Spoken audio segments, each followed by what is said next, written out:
Yeah. Well, even free speech is Mm-hmm. limited. We've got hate speech laws now. We've got you can't you can't yell fire in a crowded theater. If there's no fire, Right. you can't. There are some limits on our Mm-hmm. speech. So, w- am I out there trying to ban pornography for everybody? Mm-hmm. No, I'm not. Okay, no, I'm not. To me, that's not my main goal. Um, what I would like to see, though, is us as a society recognizing the damage that pornography is doing to the Mm-hmm. children. And I would like to see a modulation. I would like to see a balancing so that we say, okay, people can still get their porn, adults can still get their porn if Sure. they want, but we are going to do some things to protect Mm-hmm. minors Mm-hmm. from it. Obviously, savvy kids can find, but we're going to make it a little more difficult because so many children, I've seen statistics like, 2/3 or 67% of kids come across pornography, Hmm. accidentally. So it's being pushed to Interesting. them and they come across it because they click on a link or they're in a game and they click on an ad and, this kind of thing. So we would like to at least do that for children. Now, we made these laws about, all right, you can't Mm-hmm. drink legally, you can't go into a store and legally get Mm-hmm. alcohol, right, until you're a certain age. You can't buy cigarettes. Now, does that mean that no minors ever get alcohol or cigarettes? No, but it's a little harder for them.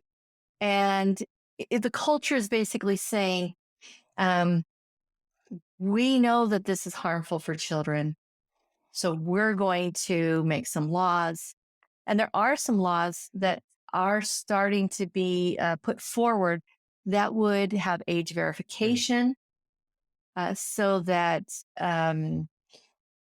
you would have to, if you are a porn site, you would have to do something more than just a button that says, I am over 18.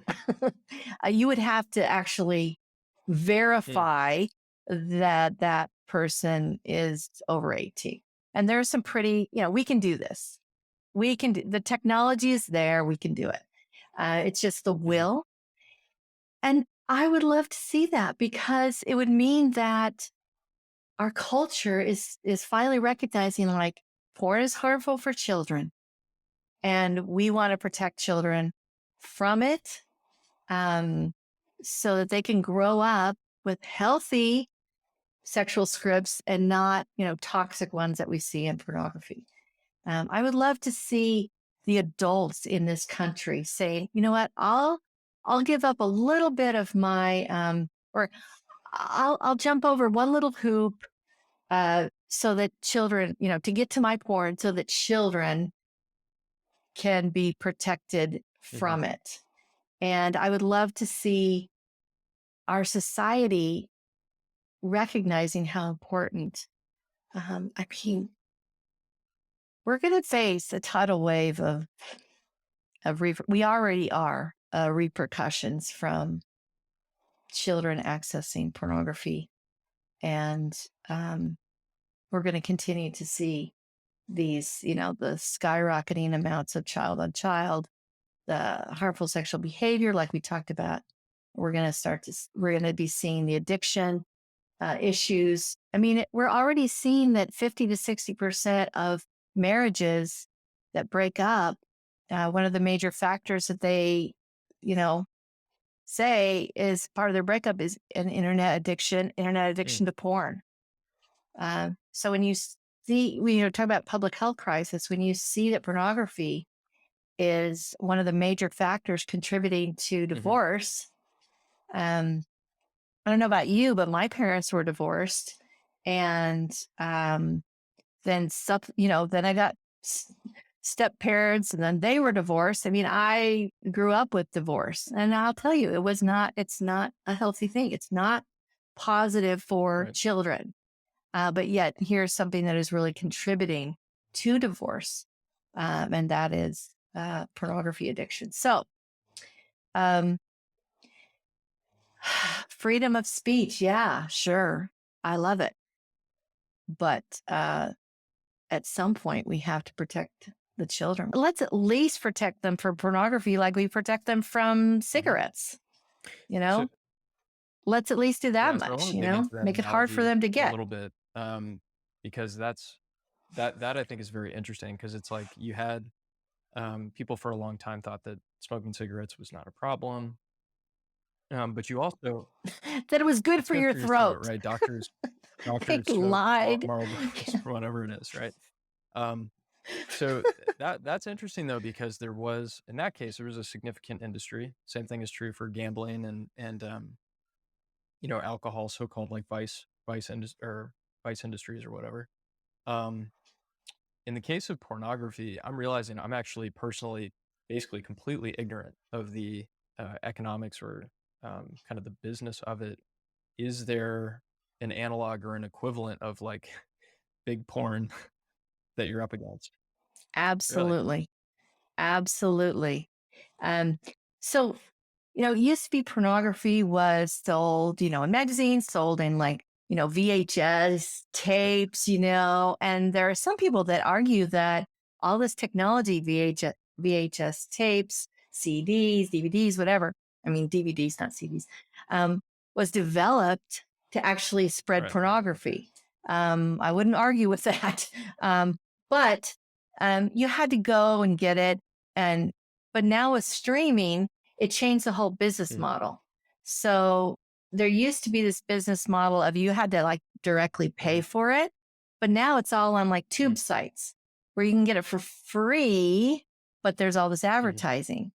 So Pornhub and other X Hamster and all these other sites, are using a different business model, and it's allowing more access to Mhm. children. Um, and it's hugely profitable. I mean, stream because what you have people uploading pornography, like with YouTube, people uploading Mhm. videos. They make a little bit money, but we know YouTube makes the Mhm. lion's share. And so Pornhub has been the leading, tube site for pornography, making billions and billions of dollars. And they weren't verifying that this girl that looks to be 12 isn't 12. Uh, she's just an 18-year-old that looks like 12. They actually had rape, they film a rape and put it up on Pornhub to make money. I mean, this is something they had to take. So there was a lawsuit. They had to take down 10 million videos just in the last year or two. 10 Yeah. million videos because those videos couldn't be verified that they weren't rape videos of In that case, minors. that is What does that say to right. you? Okay, so I want to back up for a second. These companies are now with streaming. You said it was advertising driven. Yeah, well, basically, you can get a premium Okay. membership to get access to premium Sure. material.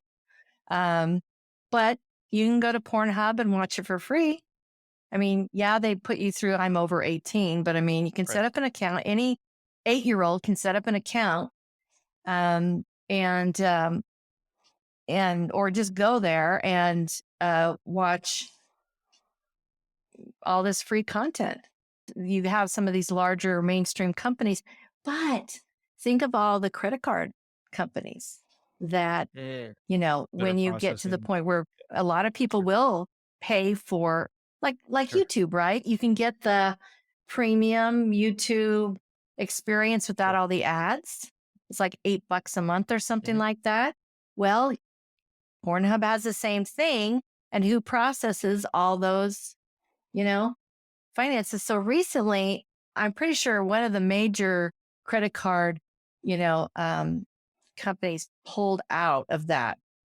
But we just have to see that, and I've written about this on Defend Young Minds, that it's Yeah. big business. And parents need to understand that it's big business. And it is, you know, they want to get customers younger and younger Sure. hooked so that when they can Mhm. pay, they will pay. So I think one of the things that's so interesting about the whole business model of, because people would be watching these videos and just think, oh, it's all these little people making these mhm. videos. But what they didn't realize is it's all funneled through, a few different companies. Pornhub is owned by the same company that does X Hamster, I believe. So it's like they own all these Cool. sites and they're making these big, huge amounts of money. And so it's not a disparate, Yeah. like little, oh, it's like not mom and pop. It's actually big, big business.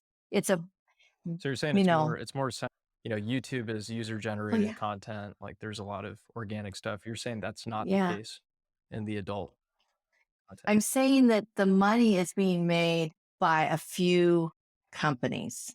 They're making most of the money. But I think, when you boil all this down, when you think about the potential harms to Sure. children, um, whether it's, their their sexual scripts get hijacked by pornography. They aren't able to have healthy relationships as adults. They may imitate the behavior they see, and that could lead to disastrous results for Mhm. them as children, um, even prosecuted criminal kinds of things. The risk is just too large. So we need to, we can't just keep handing our children the phones and the iPads and everything out without some digital Right. training, without some digital Right. safety training. I mean, I bet your parents didn't hand you the keys to their new car or any of their cars when you were 10 and say, go take it for a spin, have fun. Check it out, Right. explore, see what's out Mhm. there, Mhm. you know? No, because they know that you know, the chances that you could get hurt or hurt somebody Mhm. else were about 100%. So, we give kids these devices, we let them have these apps, games, access to the internet without giving them any kind of safety Mhm. training before we do that. And so what Defending Minds is trying to do is help parents prepare their Mhm. children to thrive in the digital age. We know all these problems are not going to go away anytime soon. So let's at least arm our children with knowledge, with skill sets, with dispositions, mindsets, so that they can deal with this kind of pornography and also Mhm. predators, sexual exploitation, be able to avoid those things and grow up and Mhm. thrive in the digital age, taking advantage of all the wonderful Mhm. things that are Mhm. out there, the positive things about technology without being hurt by them. And so, we are working to develop more and more resources. We've got our books, Good Pictures, Bad Pictures, and Good Pictures, Bad Pictures Junior. And then we've developed the Brain Defense Digital Safety Curriculum, which is video based. It's like, you know, one press and play. It's really easy for parents to uh, play a video, have kids fill in some Mhm. worksheets and have discussions. We have discussion prompts, role plays. So parents can, and also for teachers, but we have definitely have a version for families of brain defense so that they can begin to give their kids digital safety training from a young age. So we would say definitely by the age of 7, you can start this brain Mhm. defense with them. And I I just really feel that we're throwing kids out Yeah. there and kind of crossing our Right. fingers. And we're also thinking back like, oh, well, it wasn't that bad when I was a kid growing up. I didn't, but every year things Yeah. change and get worse for kids. So let's give them a chance and give them some digital safety training. Um, so I would invite, everyone listening to go and check out Brain Defense on our website at defendyoungminds.com. We've priced it so that it's very affordable. And, you know, we've piloted it and kids love it, parents love it, Mhm. teachers love it. Um, and it just can start those conversations. They're so helpful and healthy for kids. And so, and it's not just about porn. That's just one Right. of the topics we cover. Technology habits. We talk to kids about, the 3 C's: choosing your content wisely, controlling your screen time, and creating a Mhm. balance of, digital versus in real Mhm. life. Mhm. So all of those things are talked about. We talk about bullying. We talk about predators. We talk about just being a good digital Mhm. citizen. And so all those things are in Brain Defense and curated and based upon the best science available to back it up. So, Awesome. Yeah, and I know you put brain defense. years and years of work into Yeah. that. So the brain defense curriculum we're gonna link to, and that's for educators and also for parents. In addition to obviously you have those books. One thing I wanted to call out too, you know, really caught my attention was you mentioned that you changed the name of the company from Protect Young Minds to Defend Young Minds, which I thought was very interesting. And Yes. yeah, I'm curious if you could elaborate on that a bit. So, Yeah. yeah, protect is a great word. Parents love the word Yeah. protect. We all want to protect our kids. But there are a lot of people that kept saying, yeah, but you really can't protect kids. They're Hmm. going to see Hmm. it. I'm like, yeah, but what I mean is protect them from the ill effects by educating them, Hmm. da da da da da. And I had so many parents also start to write and say, I tried to protect my kids, but I Right. couldn't. Right. And so we just felt like you can always defend Hmm. your children and you can teach your children digital self Right. defense skills, digital self defense. And so that's why we went to defend, because you do need to defend your children. You need to teach them to defend Hmm. themselves. Now, obviously, when you think about protection, meaning, you know, uh, exposure, their kids, you're not going to be able to protect, from Hmm. exposure, um, unless, like I said, your child doesn't see, doesn't hear. But most children are going to get exposed. This idea of educating and persuading your Right. Right. children, giving them a Yeah. disposition and an understanding as they grow, increasing that education as they grow up so that they have the tools and the mindset and they know how to reject pornography and they want to reject Hmm. pornography. No filter is going to be able to uh, influence the heart and the mind and the soul of your Hmm. child. You Hmm. can do that. You Hmm. can do that with and you can do that without our tools, but we have put them there to make it so much easier. And we've curated all of this. We're out there looking at all these things, reading about all these things, so that we can, give you a curated um, access to it, make it easier for you because you're busy.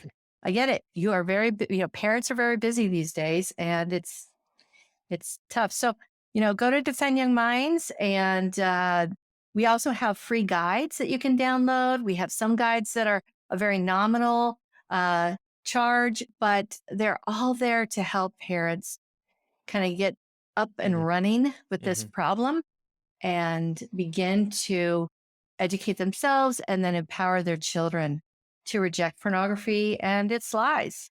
Because pornography promises a lot of things and it doesn't deliver. It delivers the opposite of what they promise in the Hmm. long run.